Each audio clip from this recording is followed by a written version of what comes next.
अस्सलामुअलैकुम, welcome in Meerab's kitchen with health tips. तो friends, आज मैं आपसे शेयर करने जा रही हूँ सूजी और बेसन के स्नैक्स जो कि बहुत ही हेल्दी बनकर तैयार होते हैं। तो सबसे पहले हम ले लेंगे हाफ़ कप बेसन और हाफ़ कप सूजी। दोनों चीज़ों को हम अच्छे से स्टेन कर लेंगे, छान लेंगे और अब इनको हम मिक्स कर लेंगे और थोड़ा थोड़ा पानी ऐड करते हुए इसका हम एक अच्छा सा बैटर बना लेंगे। सारा पानी एक साथ ऐड नहीं करेंगे वरना इसमें लम्स बन जाएंगे। थोड़ा थोड़ा पानी ऐड करते जाएंगे और इसको अच्छे से मिक्स करते जाएंगे। तो यहाँ पर तकरीबन मेरा 1 कप पानी इसमें इस्तेमाल हुआ है। तो हमें इतनी ही कंसिस्टेंसी इसमें चाहिए, बहुत ज़्यादा पतला भी नहीं और थिक भी नहीं चाहिए, बस इतनी सी कंसिस्टेंसी चाहिए। तो हमारा बैटर बस बनकर तैयार है। अब हम इसमें ऐड कर देंगे कुछ वेजिटेबल्स। तो यहाँ पर मैंने ले लिया है हाफ़ कप कद्दूकस करके आलू, हाफ़ कप मैंने इसमें शिमला मिर्च ऐड कर दी है, हाफ़ कप सब्ज़ धनिया और हाफ़ कप प्याज और थोड़ी सी सब्ज़ मिर्च बारीक चॉप करके। तो मैंने सब्ज़ मिर्च बिल्कुल थोड़ी सी डाली है टेस्ट के लिए। तो आप इसको बढ़ा भी सकते हैं। अगर बच्चों के लिए बना रहे हैं तो बिल्कुल कम डालें और अगर अपने लिए बना रहे हैं तो इसको थोड़ा आप बढ़ा भी सकते हैं। तो यहाँ पर हम इसमें कुछ स्पाइसेस ऐड कर देंगे। हाफ़ टी स्पून ज़ीरा, half tea spoon chaat masala, थोड़ी सी हल्दी और हाफ़ टी स्पून सुरख मिर्च और 1 टेबल स्पून इसमें हम ऐड कर देंगे नमक। और सारे बैटर को हम अच्छे से मिक्स कर लेंगे।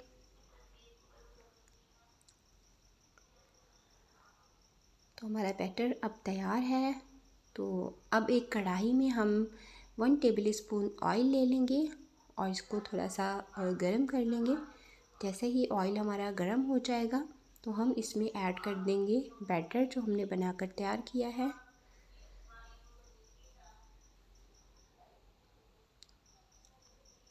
इस बैटर को हम अच्छे से चलाते हुए कुक कर लेंगे। हम इसको लो टू मीडियम फ्लेम पर कुक करेंगे ताकि जो इसमें हमने सूजी और बेसन ऐड किया है सब कुक हो जाए। तो लो टू मीडियम फ्लेम पर इसको हम मुसलसल चलाते हुए कुक करते जाएंगे और ये आहिस्ता आहिस्ता ठीक होता जाएगा। तो देखिए ये ठीक होते हुए एक डो की शेप में आ जाएगा और हमें ये डो की शेप में ही चाहिए।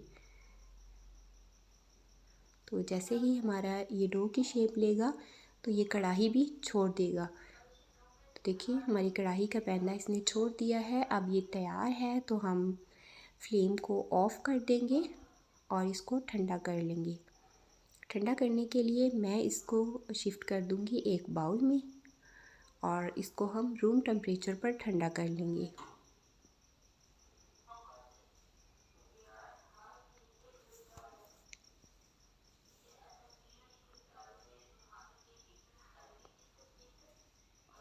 तो हमारा जो स्नैक्स का मिक्सचर है वो ठंडा हो चुका है यहाँ पर और अब हम इसको स्नैक्स की शेप दे लेंगे।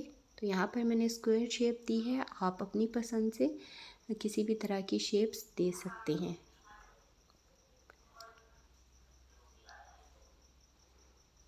तो इसी तरह से हम सभी स्नैक्स को एक अच्छी से करके शेप में बना लेंगे।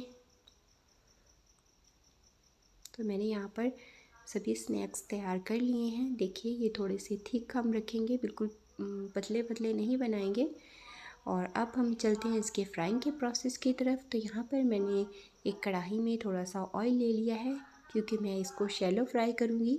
अगर आप इसको डीप फ्राई करना चाहें तो कर सकते हैं, लेकिन मैं शैलो फ्राई कर रही हूँ इसलिए मैंने इसमें कम ऑयल ऐड किया है।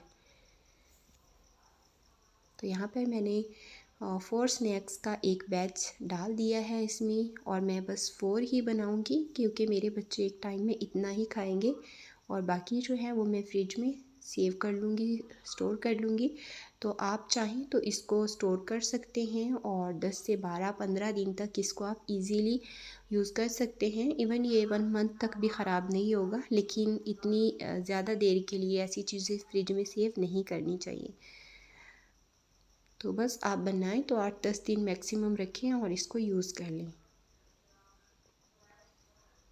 तो बहुत ही ज़बरदस्त गोल्डन ब्राउन कलर आ चुका है और ये बाहर से क्रिस्पी और अंदर से सॉफ्ट बनकर तैयार हो चुके हैं। बच्चे बहुत ही शौक़ से खाते हैं, तो आप भी ज़रूर बनाइएगा। आप बच्चों को ये लंच बॉक्स में भी दे सकते हैं और इवनिंग स्नैक्स में भी इसको आप इंजॉय कर सकते हैं।